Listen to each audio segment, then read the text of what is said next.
Two men journey to the bars and restaurants of Scandinavia to find amazing beers, always with the same question. Hey, what's on tap? It's time to find out. What's on Tap podcast, coming to you live in your ear holes. How's it going? It's going really good. Martin is back, and you're not getting rid of me. That's right. We're bringing sexy back, and Martin's bringing all the sexy back with him. Nah. Oh, yeah. I'm bringing beers, though. And sexy. Yeah. Sexy beers. Sexy beers. All right. I like the Speedo you're wearing. It's very sexy. Speedos are the best. It shows your coin purse off extremely well.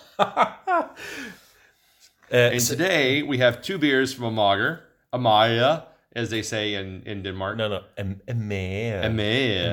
Amager. So, like, if you ever go to the Amager area of Denmark, you'll be like, it's Amager, Amager. And they'll be like, no, it's Amager. Diphthongs, man. Yeah. Look them up. It throws you off a little bit. You're like, wait, what happened to the G and the R? It's like, not important. But Skåne is really big on diphthongs. We love them. Really? Hello. That's hi. All right. Hello. And you have like three different vowels there. Anyway, the beers I brought are the Amager, Cobras Fumadoras, which is a mezcal barrel-aged barley wine, all right, and the Cobras Fumantes, which is a mezcal barrel-aged coffee barley wine. Right. So these are tequila barrel-aged beers. No, mezcal. Mezcal is tequila. Mezcal Mezcal is tequila. Mezcal is a type of tequila. I would say that tequila is a type of mezcal. Well, that's because you're an idiot. What? Really? Right. Really? Yeah, really. Mezcal is a type of tequila. Is mezcal not the overarching category? No, tequila is the overarching category. Wow. Yeah. Now I've because learned you can have tequila that is not as mezcal. Mezcal tequila is actually not the norm because that's the mezcal is the one with the worm in it. Yeah. And 90% of tequilas probably do not have the worm in it. I would say the Patron or Añejo or there's another one I can't remember now are much more prevalent, whereas the mezcal is just a variation of the tequila. I'm not sure your podcast listeners actually want to learn something. They just want to hear your silky smooth voice. That is also quite possible. Yeah. So we have two tequila barrel-aged barley wines. Mezcal barrel-aged. Well, all right, mezcal barrel-aged barley wines. Thank you. I wish they actually had the worm in each of the bottles because that would be amazing. That would be amazing. And so the reason that the worm is in the bottle of mezcal is because it eats the poison out of the tequila. When you say eat the poison, right before it dies itself. Wow. Through suffocation because the larvae don't. But breathe water. Just like don't breathe liquids. Eat, and then 2 minutes later, all the poison is gone. Well, no, there's still. I mean, okay. So any kind of alcohol is technically poison to your system. Yes. It just eats certain types of toxins out of it. Wow. Okay. So which one do you want to do first? You want to do the coffee or you want to do the regular first? Non-coffee. The I have to agree with you. Fumadoras. The Fumadoras is the way to go. It smells so sweet. It's so woody. There's so much tequila wood age on this. It is really hitting me hard with that tequila smell. Yes. This is going to be... Oh, wait. This is going to be a ride. This is 10.5% ABV, best by 2023. And I fully believe, not even tasting this needs to age for at least 4 to 5 years. I guarantee you. I have no more bottles. You know what? What's nice is you can still find this on the shelves. So this is not hard to get. Yeah. All right. So cheers. Cheers.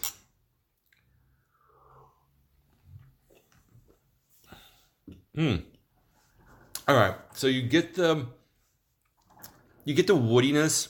You get the tequila aging quite prevalent here. Mm-hmm. I would say the barley wine picks up the best of the tequila.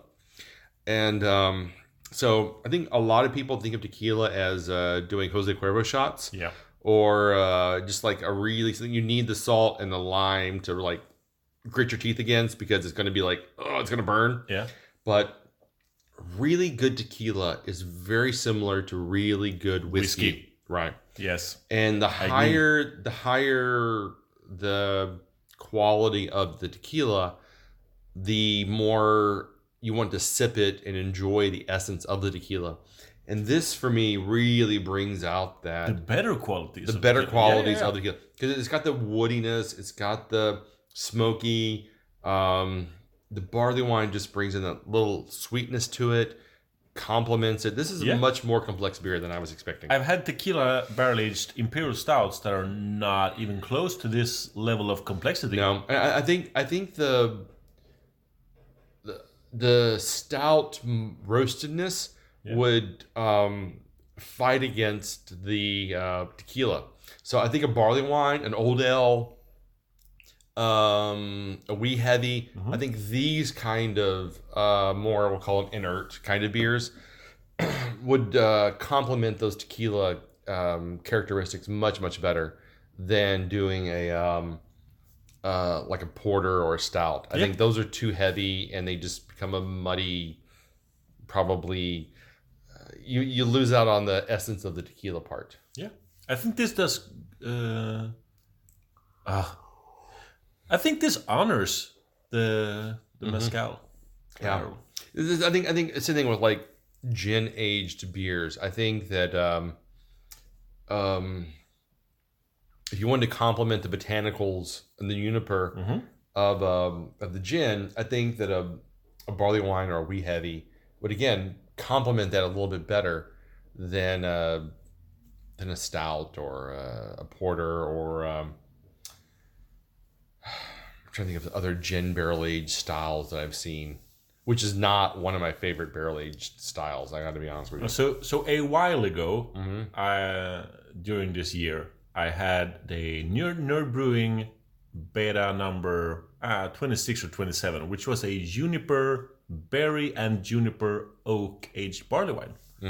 And I completely agree. The botanicals and the juniper stuff really complemented that barley wine. It was a good beer, and I would not have wanted those things in an imperial stout. No, you don't, because they're just like imperial stouts work really well with the heavy oaky characters of bourbons and whiskeys and scotch and things like that. If you're looking for more delicate expressions of alcohol notes, stouts and porters are just not going to give you that, because the malt build is so heavily roasted that it doesn't complement it. Actually, I think diminishes or fights the flavors that you're going for. So in this beer, I think the flavors are really well. They're married together. Oh yeah. I'm really interested in trying the coffee. Yeah, I really get the raw tequila barrel aging off of this. Yes. So strong. It's actually quite excellent. All right, so let's try the Cobras Fumantes. Yeah, so we had the Fumadoras. Now it's the Fumantes. Yeah, Fumantes. All right. Cheers.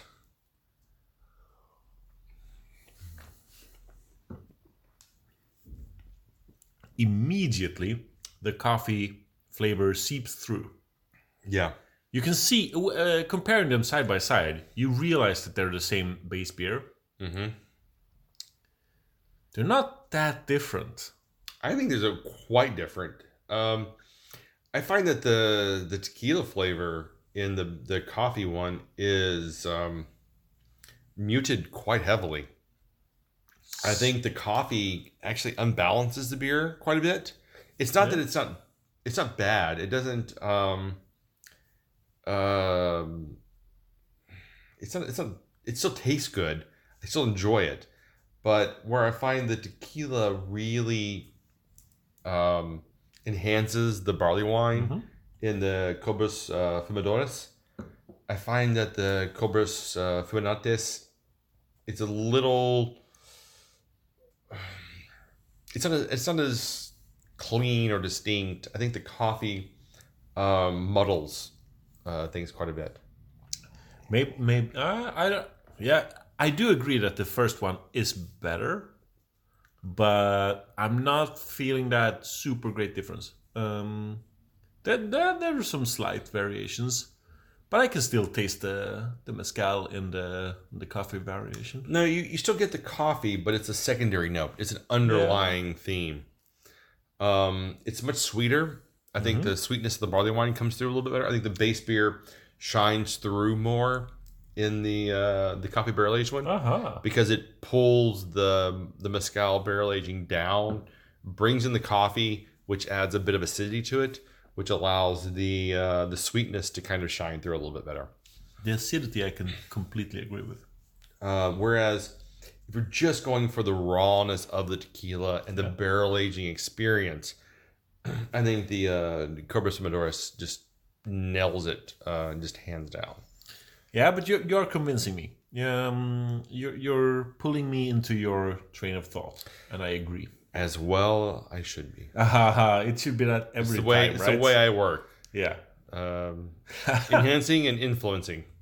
So reading the label, it tells every Amager beer tells an amazing story. And these two still tell the story of Mexicans smoking cobras to eat. In the Oaxaca region of Mexican states. Of course it's the Oaxaca region. Well, where else? I mean, that's not a given.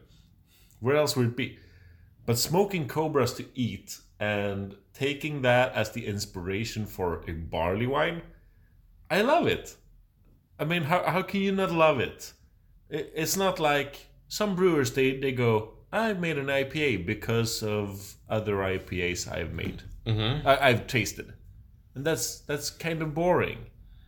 Having a story, telling the story of these Mexican farmers who capture cobras and smoke them to get a super delicious treat, it appeals to me. It really does.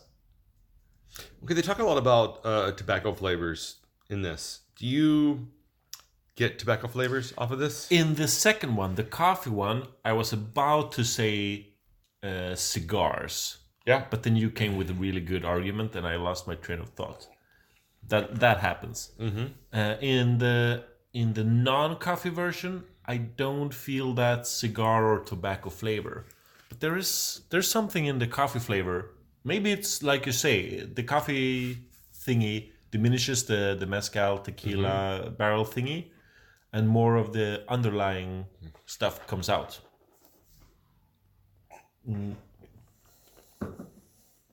I think you get a bit of tobacco from both of these. But I gotta say, for me, there is a clear winner today. It's the non-coffee version, I think. It is the non-coffee version. I will give the Cobras Fumadoras 4.5. Yeah, actually, I have to give it a 4.5. You were going for a 4.25. I saw it in your eyes. But I gotta admit, I think this is a beautiful example of a barrel-aged beer. Yeah. I think this, it captures the essence of the barley wine. It captures the essence of the tequila aging. It just really gives you everything you want from a barrel-aged beer, which is what you're expecting. I thoroughly enjoy this beer. Yeah. I think it's quite near perfect. I honestly, it is almost a 5 for me. Wow. Because I just think it captures the tequila essence so perfectly.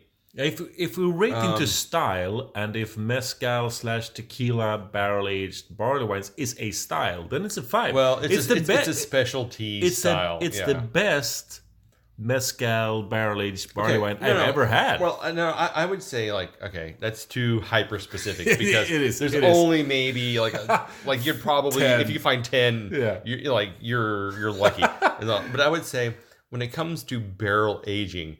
And if you're thinking about barrel aging and you're thinking about, all right, does this barrel aging capture the essence of the thing that is aged in? So whether it's a white wine barrel or red wine barrel, bourbon, whiskey, tequila, gin, whatever that thing is aged in, do you find that in the beer itself? And like with bourbon barrel aging, it's very easy because it's a lot of vanilla, it's a lot of oak, it's a lot of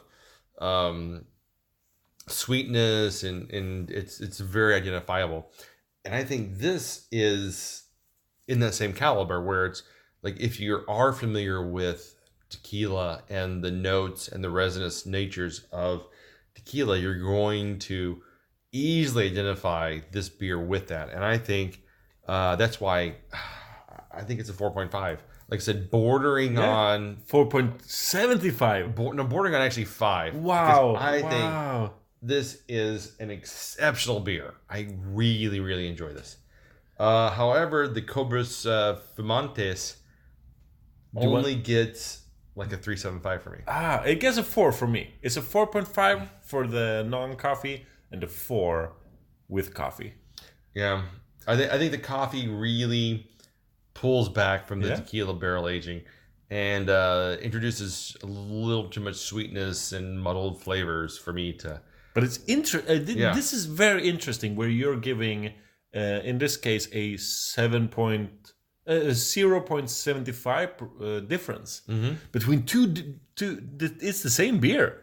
They just added some coffee. Essentially, yeah. So in this case, I think the coffee destroys the beer because it feels like the Cobras Fumadoras is the base beer. They've just added coffee to the other variants. Mm-hmm. In many cases, it's we took a base beer and we aged it in either A or B. Mm-hmm. Then it's very difficult to get to the essence of that beer. What does it taste like without all of these frills? But here it's either A or A plus coffee. It's interesting. I like it. I like both beers. A 4 is a good rating for me. Both of these are really, really good beers. Yeah. I don't want to slag on either one of them. I just find if you're going to go for... All right, and this is a personal preference, I think. If you love tequila and you feel like you don't have enough tequila-aged beers, the Cobras Fumadoras is going to feel that hole in your heart. Yeah, buy all of the bottles. Yeah, age them. Honestly, I would love to try this in like 3 or 4 years to see how it ages out because I think it's going to be quite interesting. Yeah. Yeah. I want to try it as well. So I personally am probably going to buy a couple bottles of this and just put it in the back of my cupboard. You should. And just let it sit for a while because these are really exceptional beers. Yeah. A disclaimer for any listener is that I personally really enjoy high quality tequilas. Like you said, you mentioned a number of them, a number of high quality tequilas that differ from the standard. Oh, it's so worn out. The boring concept of tequila. You need to have salt and lime, whatever. Because it doesn't taste good. Well, the good stuff tastes good. Yeah. All right, so we're going to wrap this up, and we're going to go drink some quality tequila, which I happen to have. And so you can find us online at what'sontappodcast.com, iTunes, Facebook, Instagram, wherever you can find quality podcasts out in the world, Spotify. Check us out online. We would love to hear what you think about these beers, how you feel about tequila barrel aging. So until next time, keep drinking, you dum-dums. Killing it. Oh, I got it.